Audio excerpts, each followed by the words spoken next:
halo. Aweda tininya yang mau iklim ini dia mu bebiji dari aweda. Pokok mu pokwa. Kini di berarti ada apa mu apa pokwa nak kau tu. Yelah ni orang. Lemet tu mah. Pokok pokwa. Cilota. Kalau ikut ada tininya ini pehemani yang not bebiji cuma. Yani ke team girl. Baru ni rasanya dia nak apa mu pokwa. Yani cuma ke pomu mah, pasal nak ke pokwa ya tanya apa? Nak kira nak cuma latih nak ke pomu pokwa. Cuma latih nak ke pomu. Pomu nak. Kalau bagi debut dah le, pada asal nak. Ya, nak cuma ni yang ni awak baby kan ni nak cuma pomu pokwa. Kuali buka cik ada. Pokwa nak. Cuma pokwa mah. Pokwa nak. Pokwa lah. Pokwa tu dah ni.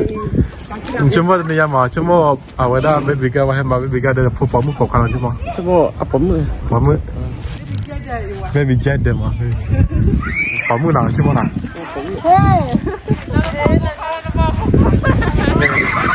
Lah dah kau ni dia cakap ni. Hah? Le, dekat le, bukan le. Hello. Cuma tu ni yang mah, pomu pokwa cuma. Cuma ada apa mu ada? Pomu nak. Pamu. Macam nama. Team girl. Cuma pomu. Pomu dia nak. Yo. Team boy. Boy nak. Kita dah lah. Dia baca saya le, ya le. Macam apa? Cuma pomu pokwa. Pokwa. Pokwa. Kita cuba le pomu. Le dia juga lah, pomu pokwa. Pamu Hah? Pamu. Pomu. Cuma pomu nak. Pomu. Dia ya do apa cuma pomu dia pokwa le. Hah? Ini Pomu. Cuma pomu apa pokwa? Pamu. Pomu. Pomu. Ini cita. Cita.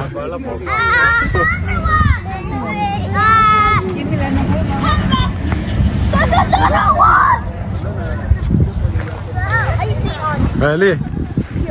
Nama, nak cuma pomu apa pokwa? Pomu. Pomu. Pomu ini lah. You know where we Pokwa do. Dia do apa dia cuma pomu dia pokwa le. not coming. Go or boy? How do you say? Bah. Boy? Oh. Nama. Nak cuma go or boy? No. You don't know? No. You need to choose girl or boy. For the baby. Yeah. I don't know. You don't know? No. Bye. Oh, you don't know? It's okay. Nama. Well, you're wearing blue. Nak cuma buat pamane baby girl dekat apa mu pokwa le. Ha? Stupid. Boy? Stupid. Boy. Atau boy, dah. Oh, Amga. Nama cuma apa dah mai apa baby girl dekat cuma apa mu pokwa lah. Kalau kau apa mu pokwa lah. Len dah, nak cuma. Cuma mi apa mu? Pomu ah? Ye tanya dia. Ha? Ye tanya Mesti nyali ah. Oh, nanti ada channel apa?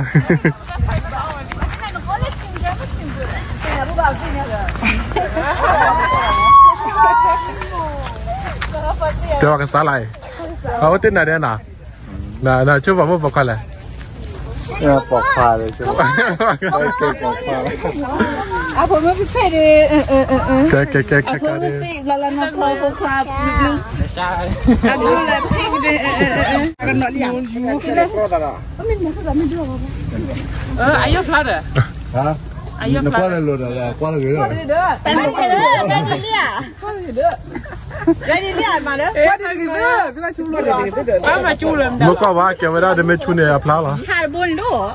Dia tak mau tu. Apa cerita dah lah? Saya cuma. Nak kira ni pira ni pada bon culo ni. Kalau kamu. Tak ada kita payah ho. Saya kira lah. Cara ni lihat. Kau ni kau dah kita mana? Kita nak kau ni mungkin tu. Ready? Apa ya? Tak nak ya.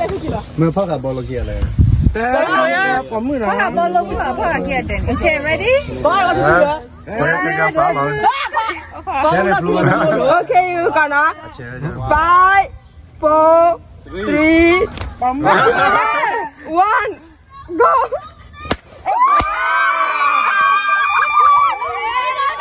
Ada penyanyi ni nama dia Allah dulu.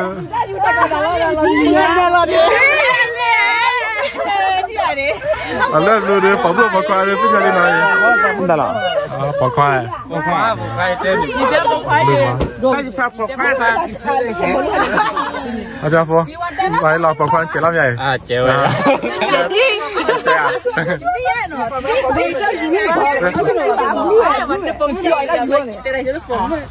Pakwa lah.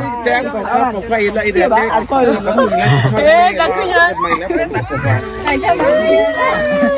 Kalau saya ni lah dua orang ni. Kan nak apa pakwa ni pakwa lah.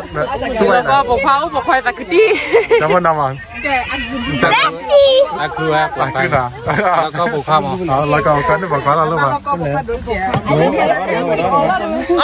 Ada apa lah kau pakwa ni pakwa kuat tilam. Tamu lah lah puan ni mah.